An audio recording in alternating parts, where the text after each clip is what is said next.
Então, meus irmãos, nós estamos hoje no dia 29 de março, ao longo do mês, estudamos sobre a Trindade, falamos nos pequenos grupos durante a semana, tem sido uma interação tão maravilhosa, tenho visitado alguns PGs, percebido como é importante essa mesma mensagem que a gente fala agora de manhã, ela é reforçada nos PGs.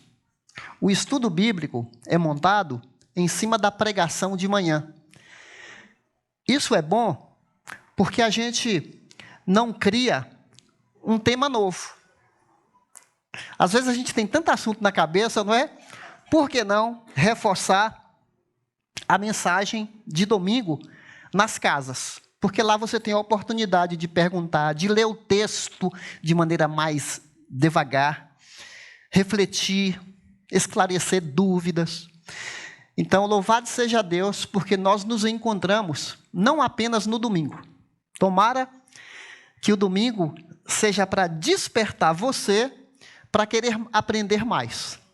Além do culto, nós temos a escola bíblica, depois desse culto. Nós temos os pequenos grupos desde terça-feira até sábado. Se brincar, tem PG que se encontra até de domingo. Essa semana mesmo, as mulheres tiveram um encontrão delas ontem. Sexta. Ontem foram os jovens aqui, né, o encontrão dos jovens. Os PGs vêm no final do mês para cá. Então, é muito bom saber que está tendo esse movimento de encontros ao longo da semana e não só limitado ao domingo.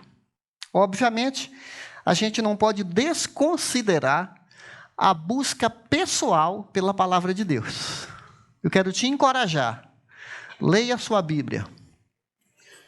Separe tempo para Deus. Curta a palavra. Não só de pão, não só de eventos viverá o homem, mas da palavra que procede da boca de Deus. Não se contente apenas em vir aos cultos. Seja um cristão raiz. É um pouco brega o que eu vou falar, mas antigamente eu falei de uma música antiga do Roberto Carlos, né? Fazendo uma paráfrase. Eu sou aquele crente, a moda antiga, daquele que ainda faz devocional, que lê a Bíblia, que ora, que vai ao lugar secreto. Não foi isso que Jesus falou?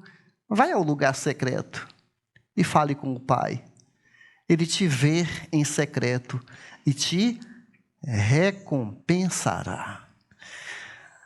Se o presidente da República te chamasse para ter uma conversa, você iria? Bom, talvez alguns.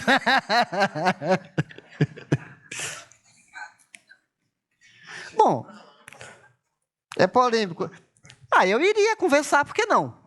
Se eu tivesse a oportunidade, não é? A gente é acessível para todas as pessoas. Por que não o presidente? Já que a gente ora por ele, qual a dificuldade? Mas eu estou perguntando assim, se Deus te chamasse para uma conversa, você não iria? Ele te chama todo dia. E ele é muito mais importante que qualquer presidente desse mundo. Então, irmãos, nós vamos compartilhar agora de manhã sobre esse poder que nos transforma em testemunhas. Ainda estamos falando da Trindade. Encerrando hoje essa série. Começaremos outra sobre família, semana que vem. E hoje o pastor André já preparou o caminho, domingo passado, falando sobre o Espírito Santo. E para que a nossa aprendizagem sobre a Trindade seja ainda mais prática, nós vamos falar sobre esse poder dado para nós. Então, eu quero ler esse texto, é bem conhecido. Aqui fala da importância, né? Jamais deixei de dizer a vocês o que precisava ouvir, seja publicamente, seja em seus lares. O que eu disse anteriormente sobre a igreja que se reúne num grande ajuntamento, está aqui, publicamente. Aqui, hoje é um grande ajuntamento público. E o que mais? e em seus lares. A gente precisa dos dois, tá certo? Base bíblica, tá ligado? Então vamos lá. Essa é a passagem da nossa pregação. Então, os que estavam com Jesus perguntaram: Senhor, será esse o momento em que restaurará o reino a Israel? Ele respondeu: o Pai. Olha que Jesus está falando. Quem está falando? Jesus. Agora ele se refere a Deus Pai. O Pai já determinou o tempo e a ocasião para que isso aconteça, e não cabe a vocês saber. Jesus deu uma desconcertada aqui na especulação. É isso aqui que interessa. Em outras palavras, Jesus está falando, é isso que importa. Vocês receberão poder quando o Espírito Santo descer sobre vocês, e serão minhas testemunhas em toda parte, em Jerusalém, em toda a Judeia, em Samaria e nos lugares mais distantes da terra. Vamos orar, irmãos. Senhor, precisamos tanto do Espírito para nos iluminar, nos inspirar, nos guiar na verdade. Ilumine nossas mentes para compreendermos, para continuarmos aprendendo tudo que o Senhor tem para nos ensinar. Desembaraça, Pai, nossa mente, para assimilarmos bem a Tua palavra. Em nome de Jesus, amém. Já mostrei esse gráfico antes, né? A encarnação mostra o amor do Pai quando Jesus encarnou. Aliás, tem um versículo que fala: Deus prova o seu amor para conosco pelo fato de ter Cristo Jesus morrido por nós, sendo nós gente boa. É isso que diz a Bíblia? Sendo nós pecadores. Deus já provou. Você quer uma prova de que Deus te ama? Olhe para a cruz. Veja um grande amor e um grande perdão lá. Depois da encarnação vem o sacrifício. Ele veio cheio de graça e de verdade, se sacrificou por nós. E agora, esse texto que nós acabamos de ler, fala que veio um presente, que nós vimos na semana passada, outro igual a Jesus, outro da mesma natureza que Jesus, que é o Espírito Santo, que continuaria nos preparando para nos apresentar ao Pai. Na missão de Jesus, ele completou o que ele iria fazer. Ele discipulou, treinou, serviu, foi exemplo, se sacrificou na cruz, ressuscitou e falou: virá outro, semelhante a mim, que habitará em vocês, que é o Espírito Santo, para equipar a igreja.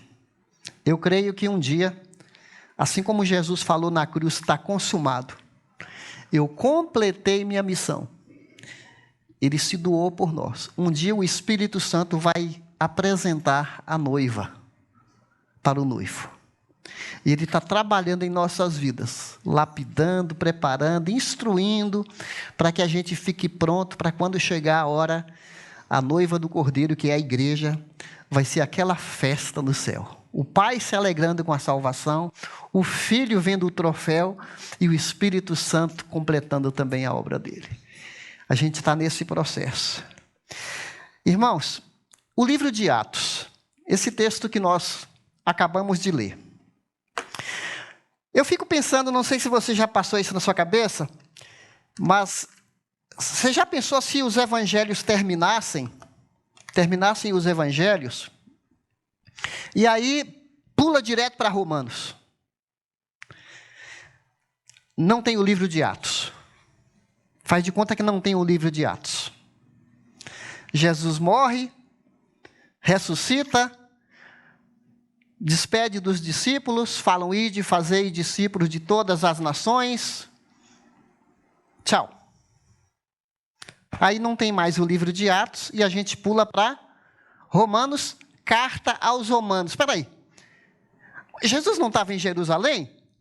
Ele não falou: ide, fazer discípulos? Já estão em Roma?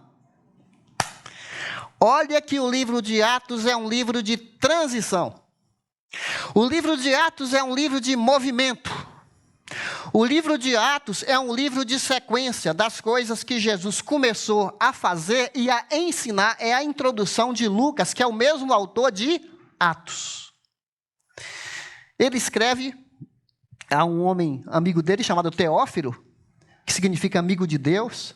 E ele fala: eu estou escrevendo todas as coisas que Jesus começou a fazer e a ensinar. Lucas é o volume 1, Atos é o volume 2. É o mesmo autor. Se você pegar Atos e colar no final de Lucas, é uma sequência. Olha a lógica. Os evangelhos narram a vida de Jesus. Depois Jesus promete o Espírito Santo, esse texto que nós acabamos de ler. O Espírito Santo vem em Atos capítulo 2 para equipar, encorajar, dar dons, selar com ele, com o Espírito Santo, a igreja. Já começa no capítulo 1, recebereis o Espírito Santo. Eles ficaram ali por volta de uns 10 dias num cenáculo, numa casa, provavelmente o mesmo local que Jesus se despediu na ceia. Então eles estão aguardando a vinda do Espírito Santo.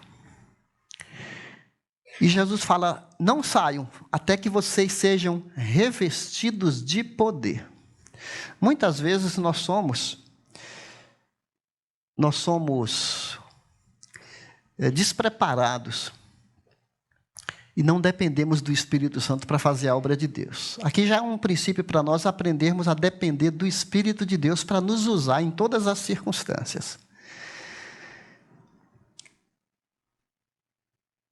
A gente precisa do livro de Atos para saber por que o Evangelho chegou até Roma. Porque se você for fazer um resumo do livro de Atos, a igreja nasce no capítulo 3, no capítulo 2. No capítulo 3, um camarada coxo é curado. No 4, a comunidade está reunindo. Está uma maravilha. Tem gente contribuindo, tem gente sendo evangelizada. No capítulo 5, um casal mente para a igreja, e há uma disciplina, há um temor, porque é uma coisa séria. Você não pode brincar de ser cristão. Casal mentiroso recebe uma disciplina repentina de Deus e morre os dois. Capítulo 6, surgem os primeiros problemas, as pessoas estão brigando. Porque as mulheres gentias, gregas, não estão sendo assistidas na cesta básica. Só as judias que são as preferidas. Isso não pode acontecer na igreja. Aí elege ali uma comissão para distribuir homens fiéis, capazes, cheios do Espírito Santo, para organizar. De vez em quando a gente precisa organizar situações na igreja que começam a desandar. Era uma igreja nova, nascente, pujante ali. E aí as coisas começam a acontecer. Vem o Estevão no capítulo 7, pregando no poder do Espírito Santo, mas com tanta veemência, com tanta milagres acontecendo, gente se convertendo. Parecia um outro Jesus ali, o Estevão. E a igreja sempre passa por isso, né? Mártires. Quando Estevão está morrendo, pedrada, um grande homem, uma pedra preciosa da igreja, ele está morrendo, mas aos pés de um dos apedrejadores, colocaram as roupas do Estevão, e um dos apedrejadores, ou dos que apoiavam o apedrejamento, que se chamava Saulo, ele estava assistindo como é que morre um mártir, um herói, a serviço de Jesus. Aquilo já começou a impactar. A igreja é assim, está morrendo um mártir, está nascendo outro. né? Está vindo outro. Estou falando isso porque as coisas vão acontecendo. O livro de Atos é um movimento. Aí no capítulo 8 vem um Filipe que evangeliza um camarada que veio da África, um etíope. O evangelho está chegando na África. Lá no capítulo 13, aliás, capítulo 12, morre Tiago, um dos apóstolos. Tiago é morto, mas Pedro é liberto da prisão. A obra continua. Capítulo 10, um homem chamado Cornélio, que era romano, se converte. Capítulo 13, o Espírito Santo fala: separem Barnabé e Saulo para a obra que eu os chamei.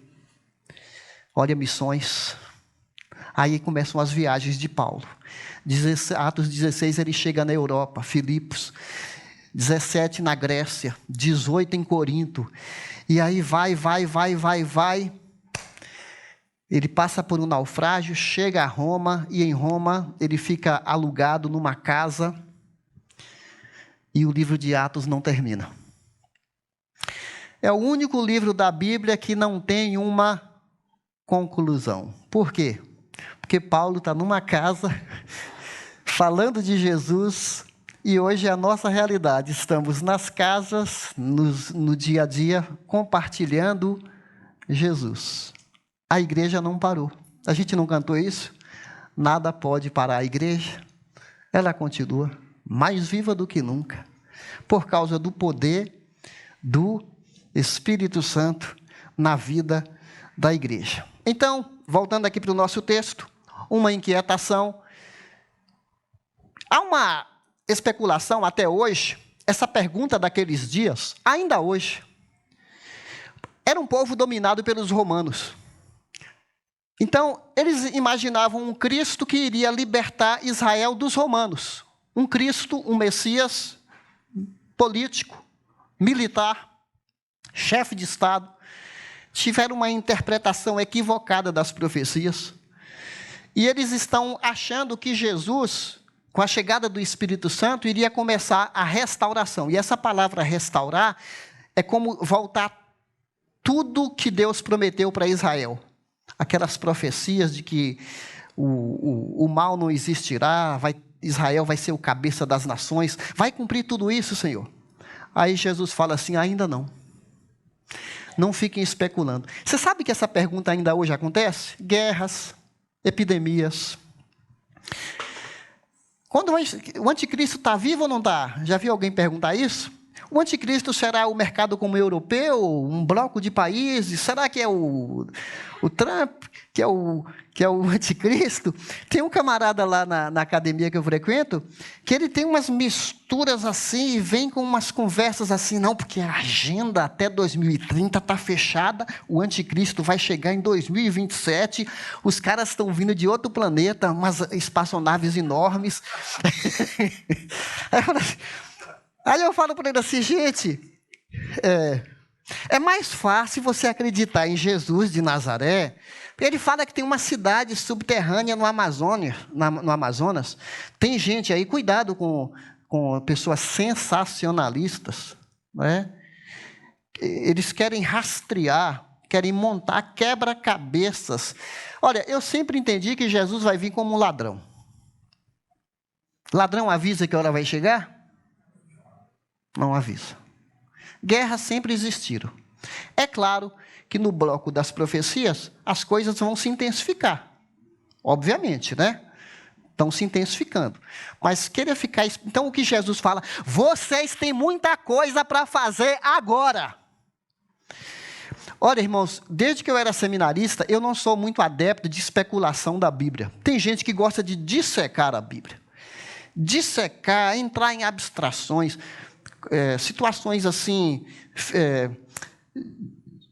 são escolhidos, não são escolhidos, quem é salvo, quem não é salvo, e vão discutindo assim, e muitas vezes a gente se perde em discussões. Não estou dizendo que você não deve ser estudioso das Escrituras. Na minha época, a discussão era quantos anjos cabia na cabeça de um alfinete. Aí eu pergunto para você, aonde leva esse tipo de assunto? Não, mas o homem é corpo, alma e espírito. Aí outro já fala: não, só tem a parte material e a parte imaterial. Tudo Tudo bem, você pode estudar, mas não se perca. A questão é essa, assim. Jesus falou para a gente ser prático. Você vai receber o Espírito Santo e você vai testemunhar de mim. O que é uma testemunha? Testemunha é alguém muito importante. No Antigo Testamento fala que pelo depoimento de 2 ou 3 testemunhas, toda palavra se estabelece. Olha, uma pessoa que viu algo e vai depor, isso muda até a sentença do juiz. Não é verdade? Como que alguém vai ser testemunha? Não viu a velocidade do carro, não estava presente na hora do acontecimento, vai falar o quê? Então, Jesus chama aqui, fala, vocês receberão poder e serão minhas testemunhas. Então, gente, mais importante do que curiosidade sobre o futuro, ocupar-se do presente e compartilhar a mensagem do reino é a nossa prioridade. Continuando. A obra missionária não é empreitada humana que Deus abençoa. Ela é uma obra divina que os humanos têm o privilégio de participar. Participar de missões é um privilégio. Você é convidado para entrar num movimento que começou em Atos, capítulo 2. Não tem o capítulo 29 e termina no capítulo 28. Nós estamos ou no 29, ou no 30, no 31, 30, não sei. Mas é um privilégio participar desse movimento de Deus. Quem é a fonte de poder? O Espírito Santo. Ele é a fonte de poder. Recebereis poder. O Espírito Santo, gente, não dá para eu explicar, porque é uma experiência particular de cada um. É uma coisa que tem a ver com o espaço que nós damos para o Espírito Santo. E para o Espírito Santo atuar na nossa vida, a gente tem que nos esvaziar de espaços que são preenchidos no lugar dele. Espaços de falta de tempo, de muita tela, de muitas séries. A gente vai nos ocupando, aí pergunta, qual é o espaço que o Espírito Santo... Porque o Espírito Santo, ele ilumina, ele testifica. Efésios 1,13 fala que nós fomos selados, é um selo, não tenha medo quando chegar o arrebatamento da igreja, você foi selado com o Espírito Santo que habita dentro de você. Ele nos guia na verdade, ele nos dá poder para testemunhar. O Espírito Santo, ele promove o fruto. Qual é o fruto? Que é uma boa pergunta para todos os dias a gente fazer. Será que eu dou fruto do Espírito? Qual é o fruto do Espírito Santo? Amor. Eu sou uma pessoa amorosa, alegre, bondade, mansidão, fé, domínio próprio. São características demonstradas pelo Espírito Santo na nossa vida. Você tem dado lugar para o Espírito de Deus. Você já teve um encontro com Jesus, porque nesse encontro, quando a gente crê, a gente é batizado pelo Espírito Santo. Na hora da conversão. Por que nós não aprendemos isso? Quem é que convence o incrédulo? Quem convence? É o Espírito Santo. Convence do pecado, da justiça e do juízo. Quando a pessoa crê, naquela hora ela é batizada pelo Espírito Santo. Eu não creio num batismo posterior, porque até para eu crer em Jesus, o Espírito já me convenceu, já faz morada dentro de mim, me faz arrepender e receber Jesus. E é obra do Espírito Santo. Ele nos aconselha, ele nos ilumina. 1 Coríntios 2,14 fala que o homem natural não consegue compreender as coisas de Deus. Quando eu não conhecia Jesus, eu li a Bíblia como um livro histórico. Não me dizia muita coisa. Mas quando o Espírito, por isso que a gente tem que orar conforme Salmo 119, 18, que diz assim, desvenda os meus olhos para que eu contemple as maravilhas da tua lei. A gente deveria sentir falta da Bíblia. Nós deveríamos sentir vontade de ler a Bíblia. Passa um dia, passa dois, você fala, eu preciso da palavra. A gente não fica um dia sem comer, não é verdade? Por que a gente fica 2 dias sem ler a Bíblia? 3 dias, 4 dias sem contato com a palavra de Deus? O Brasil tem uma igreja evangélica rasa. Nós temos cristãos superficiais, manipulados pela mídia. Irmãos, não sei você, mas eu vejo tanto ataque à igreja no Facebook. Parece que o inimigo está expondo assim os piores pastores. Ataques, escândalos, pastores exploradores, gananciosos. E aí joga todo mundo lá. A gente fica até com vergonha de falar que é pastor. Olha que campo minado é esse. Dá até vergonha, né? Falar, eu sou pastor, puxa vida. Mas olha, os bons exemplos de pastores, isso a Globo não mostra. Não é verdade? Vou até tomar uma água aqui.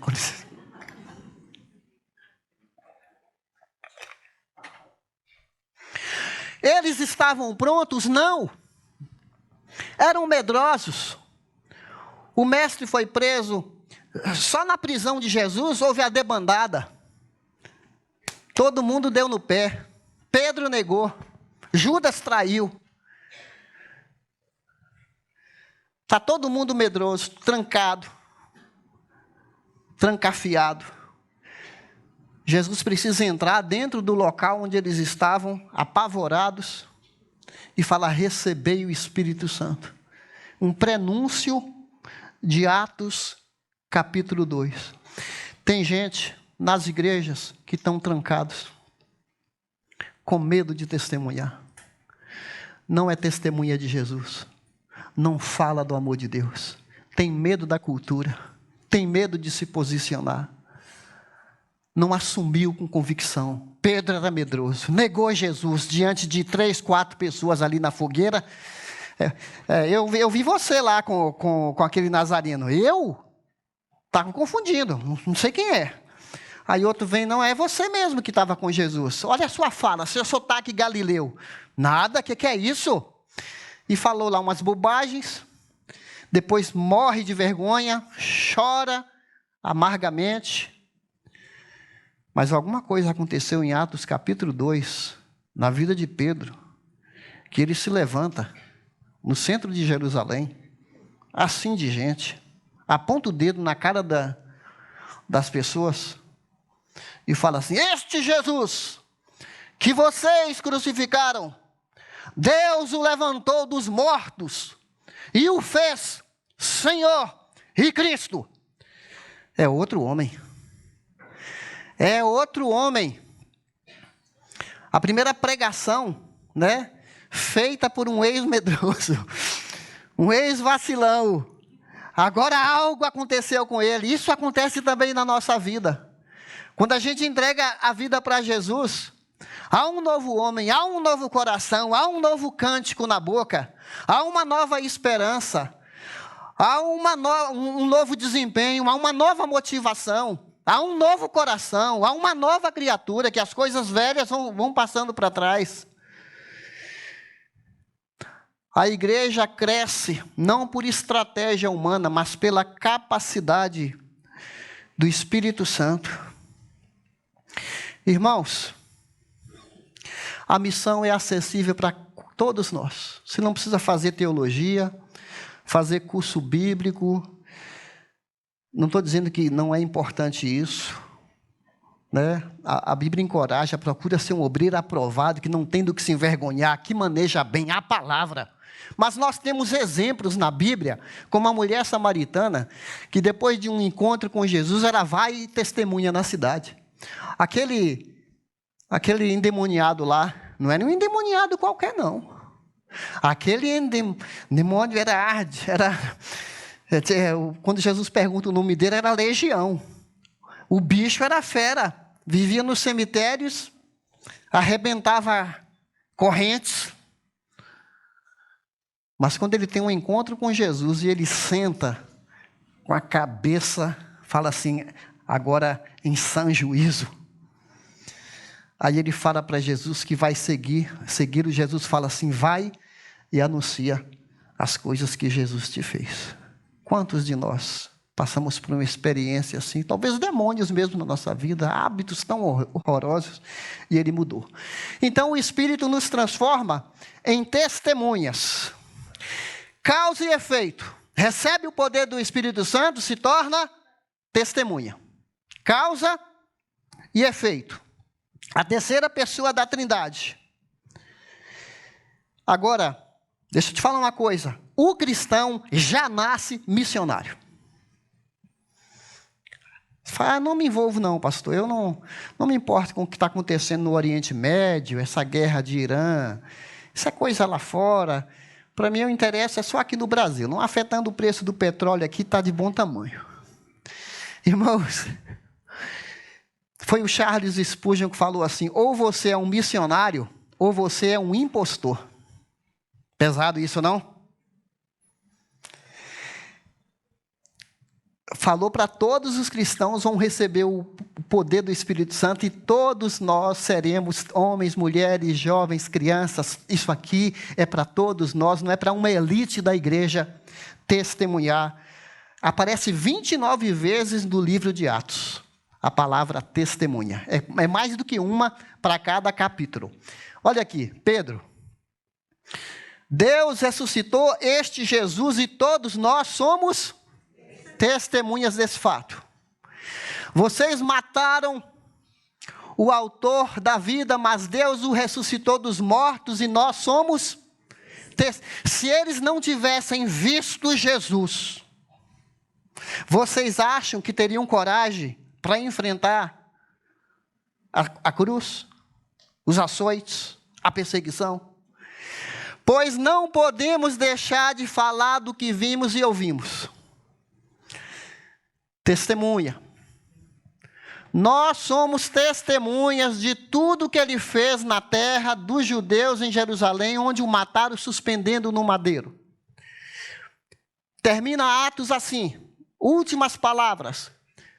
Ele explicou e testemunhou sobre o reino de Deus. Por 2 anos inteiros, Paulo permaneceu na casa que havia alugado e recebia a todos. Casa alugada pode ter PG também, moral da história, tá vendo?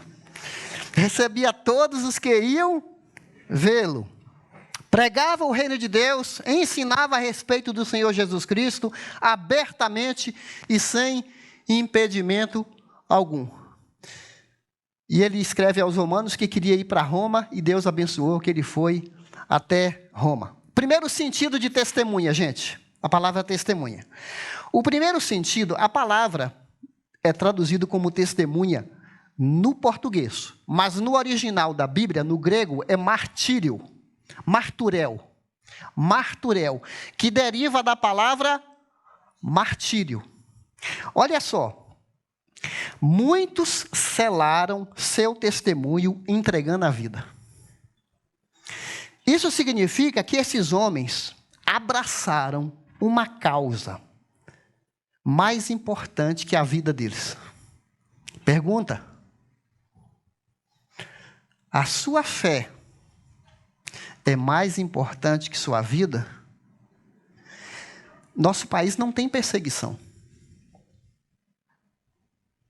Talvez tenha uma perseguição velada, né? Quando você é desprestigiado, ignorado, tratam com preconceito porque é cristão. Mas esses homens, eles não negaram Jesus e às vezes morriam por causa da sua fé. Uma pessoa que morreu por um ideal é uma pessoa que foi martirizada, no caso aqui dessas testemunhas. Segundo sentido de testemunha, que eu já falei. Você tem uma experiência pessoal. Não é algo que você não viu. Você não vai a um tribunal e fala de uma coisa que você não sabe. Então, o primeiro sentido é abraçar a fé mais que a vida. E o segundo sentido é um envolvimento pessoal. Nós não somos testemunhas testemunhas oculares. O que é uma testemunha ocular? Nós não estivemos com Jesus vendo os milagres, nós não estivemos com Jesus vendo aquele cenário.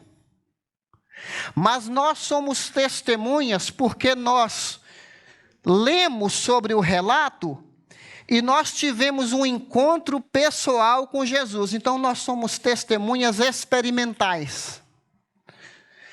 O que quer dizer uma testemunha experiencial? Eu tive um encontro com Jesus. Ele mudou meu coração. Ele fez mudanças, transformações na minha vida, que eu experimentei algo, uma paz sobrenatural, uma esperança inexplicável. Algo aconteceu comigo, somente se você não se converteu, você não sabe o que é isso. Não nasceu de novo. Não sabe do que eu estou falando. Tem gente que frequenta a igreja, tem frequentadores da igreja anos a fio, mas eles não têm testemunho. Não tem o que falar. Seu coração ainda continua sendo um coração de pedra. Não foi mudado. Porque quando a gente tem um encontro com Jesus, alguma coisa acontece. Faz de conta que você fica vários dias sem ver uma pessoa que você conhece. Um tempo aí. Essa pessoa começa a namorar. Aí você encontra com essa pessoa. Aí você vê no Instagram que ela está usando uma aliança. Que ela já faz questão de ficar mostrando no Instagram a sua aliança. Aí depois começa a falar para você desembestadamente daquela pessoa que ela ama. Não é isso? Por quê? Porque ela ama. Porque eu amo Jesus. Eu quero que o meu Salvador seja conhecido. Eu encontrei um sentido para viver. E eu não posso me conter. Eles falaram, nós não podemos ficar calados. Então, meus irmãos, se você vive Jesus, se você conversa com Jesus, se Ele é seu maior influencer, não dá para a gente não falar. Mas outra coisa que tem a ver com testemunha, não é só falar. Antigamente, eu pensava que testemunhar é só falar. Falar é uma maneira de testemunhar. Mas ser testemunha nos coloca no lugar em que nos nossos relacionamentos, na empresa onde eu trabalho, na faculdade onde eu estudo, nos lugares que eu frequento, eu me identifico tanto com Jesus que as pessoas perceberão. Então eu testemunho mesmo sem falar, com atitudes, como eu reajo no trânsito, como que eu trato a minha esposa, como que eu me porto diante de uma transação comercial. Porque tem gente que fala assim, eu vou na igreja, aí depois você sai daqui e fala assim, bom, vou fechar essa gaveta agora, da igreja, vou abrir a outra gaveta agora, vou viver no meu ambiente de trabalho. Vou abrir outra gaveta, agora eu sou estudante. Parece que Deus está limitado a essas 4 paredes. Tchau, Deus, domingo que vem a gente se vê. Aí volta domingo, oi Deus, o senhor está bom? Te trataram bem aí durante a semana? Parece que a gente pensa que o Senhor, Deus não habita em prédios feitos por mãos humanas. Foi Estevão que falou isso. Deus transcende lugares. Nós representamos a igreja onde nós vamos. Eu ouvi falar de um massagista, cara muito bom. Tinha um vizinho meu que andava assim. Quando ele encontrou com aquele massagista, o massagista colocou a coluna no lugar. O camarada começou a andar corretamente, até com postura. Que massagista! É um impacto. Mas quando eu falo, eu andava encurvado. Eu andava duro, todo assim, travado. Mas eu conheci um massagista. Não é outro impacto? Tem gente que não tem testemunho de Jesus, fala de outros. do que Jesus fez na vida dos outros. Tem gente que vem para a igreja e fica ouvindo sobre relatos de pessoas, de missionários, mas Deus te chama para ser protagonista da história e não coadjuvante. Você é testemunha. É para você experimentar uma vida usada por Deus. Deixa eu ler aqui o testemunho da Ilana. O que leva uma moça a sair do Brasil, vai lá para um país onde está tendo guerra em volta, passando privação? Tem alguma coisa diferente, gente. Mandou a semana passada. Há coisas que eu prefiro não comunicar, porque eu sei que algumas pessoas ficam muito preocupadas. Aqui, aí ela fala o nome do país. Por causa da internet eu não vou falar o nome do país. Nós passamos muita dificuldade com a alimentação. Nas 2 últimas semanas, só tivemos 1 ou 2 refeições por dia. Tem 3 dias que a gente só tem café da manhã, sem almoço e sem jantar. Eu devo ter emagrecido uns 10 quilos. E mesmo tendo dinheiro em caixa da equipe, nós estamos no período do Ramadã. Só podemos pedir comida a partir das 18 horas. Então lá, se é o jejum do Ramadã, o país fica olhando você. Todo mundo... alguém falou assim, você está me desrespeitando se você comer. Foi até em outro lugar. Eu ouvi falar que em Londres, uma pessoa não estava obedecendo. Em Londres, gente. Olha como o bicho está chegando, está pegando, né? Você está me desrespeitando que você está comendo no Ramadã. O comércio fecha, você está com fome, tem dinheiro, mas não pode comprar comida. O que mais que ela falou aqui? Ela começa a falar aqui das privações, e ela precisava sair do país, porque bombas explodindo na fronteira. Aí, graças a Deus, ela conseguiu sair do país e está no Tajiquistão, esperando o aeroporto abrir para ela voltar. As coisas se acalmarem para ela voltar. Você viu Osmundo aqui nas Filipinas? Lá naquele outro lado do mundo? Deixou o Brasil, deixou a nossa cultura, a família dele, para lá nos confins da terra. Não é isso que diz o Atos 1? Nos confins da terra. Tem algo que nos move. Então, meus queridos, só para a gente concluir, será que você já passou por essa transformação? Aqui é uma senhora. Quem fez esse relato foi o Expedito. Expedito Silva. Escreveu um livro, Especiarias da Terra. Aí me mandou esse livro de presente. Está morando em Atibaia agora, o Expedito. E no livro dele, ele conta esse relato aqui, né? Uma mulher que fala assim: estou cansada de ver templos cheios de santos, que têm mãos, mas não servem, têm pés, mas não andam, têm olhos, mas não veem, têm ouvidos, mas não ouvem, têm coração, mas não amam, têm bens, mas não repartem. Triste realidade, não? Triste realidade.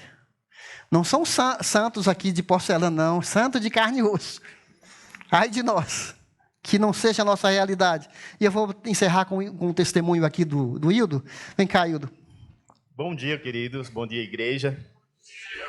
Vai começar o meu momento tremedeira aqui, mas gostaria de compartilhar com vocês um pouquinho do meu testemunho. O pastor falou bastante de testemunho aqui. E eu queria testemunhar com vocês o que Deus tem feito nos últimos tempos e um pouquinho da minha história também. E aí, para ficar um pouco mais dinâmico aqui a minha história, eu vou ler o que eu escrevi. Senão vou acabar falando muito aqui e tomar muito tempo. Então, eu sou o Hildo, como o pastor já falou. Oi, Hildo. Obrigado, gente. Nossa, como eu queria ouvir isso, você falou. Saudação do CR, né? Há alguns anos atrás, vivendo momentos complicados na minha vida profissional e espiritual. Sobrecarregado com as demandas de trabalho. Saía de casa, às vezes, 4h30 da manhã. Às vezes, chegava às 22h. Por muitos anos, segui nessa rotina. Só pensava em trabalho, pouco tempo tinha para a família e vida espiritual. Nesse período, sofri um acidente de trabalho gravíssimo. E somente após o acidente percebi que estava sendo explorado profissionalmente. No período em que fiquei internado por mais de 15 dias no hospital, comecei a refletir sobre a vida que estava levando e cada visita de familiares e amigos que recebia, que não foram poucos. Percebi o quanto estava afastado de pessoas que realmente eram importantes para mim. Após sair do hospital, entendi a gravidade do acidente. Não tive a assistência que esperava da empresa, me tornei uma pessoa revoltada, com planos de vingança, falava besteira para minha família, do mal e do ódio que o meu coração estava cheio. E foi assim por muito tempo. Nessa época, gente, só para contextualizar um pouco, a revolta era grande, porque eu ficava imaginando que tinha tido algum culpado por aquilo que eu estava vivendo. Essa revolta, me prejudicou demais e eu prejudiquei muitas pessoas da minha família. A minha família sempre orando que isso saísse da minha vida, do meu coração, e eu dizia: não precisam orar por mim, sou um caso perdido. O meu despertar desse pesadelo e a minha conversão aconteceu quando a minha irmã mais velha faleceu. Não foi por alegria, né, gente, de ver minha irmã falecendo, não, mas, foi por um momento que ela me proporcionou no velório. Um velório com muitas pessoas, e eu consegui entender uma paz que, ela transcendia, naquele momento, direcionada para mim.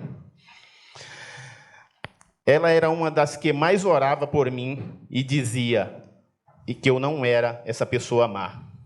No velório dela, entendi que somente quem tem a certeza da salvação pode transmitir a paz que ela me transmitiu. Naquele dia, eu pedi a Deus direção. Queria ser uma nova pessoa e ter à frente de tudo que eu fizesse. E então percebi que Ele já estava cuidando de tudo. Eu já morava aqui próximo ao horto. Bastava eu me apresentar e ser recebido por pessoas alegres, de braços abertos, preparadas para caminhar comigo e prontas para me convidar a participar de um PG. Hoje é dia do nosso PG aqui, culto de PG, então estava preparando para contar um pouco sobre o PG na minha vida também. Eu não sabia o que significava, mas em pouco tempo eu já me sentia parte daquele grupo. Pensei: obrigado, Deus, é isso que faltava na minha vida, e isso que eu quero viver para sempre. A partir daí, comecei a entender sobre o perdão, que o meu coração, os meus pensamentos começaram a mudar. Passei a entender o propósito de Deus na minha vida. Nesse momento, tem uma passagem bíblica que me marcou muito. Está no livro de Jeremias 29, de 11 a 13. Eu vou ler para vocês. Porque sou eu que conheço os planos que tenho para vocês, declara o Senhor. Planos de fazê-los prosperar, não de causar dano. Planos de dar a vocês esperanças de um futuro. Então vocês clamarão a mim, virão orar a mim, e eu os ouvirei. Vocês me procurarão e me acharão, quando me procurarem de todo o coração. Hoje, fazer parte de um PG é essencial para a minha vida. Trazer a matéria de domingo para o PG durante a semana, dentro do nosso cotidiano, faz com que eu aprenda mais da palavra de Deus. A interação, a comunhão com todos do grupo e até o lanchinho, é tudo muito bom. Sou muito feliz por fazer parte do PG do Vitor e da Lu. Eu amo essa família demais.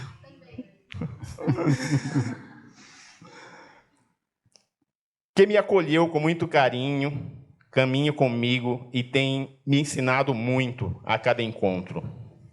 A minha gratidão a Deus por fazer parte dessa comunidade de fé, com pessoas qualificadas que nos discipula e nos ensina a nossa caminhada cristã.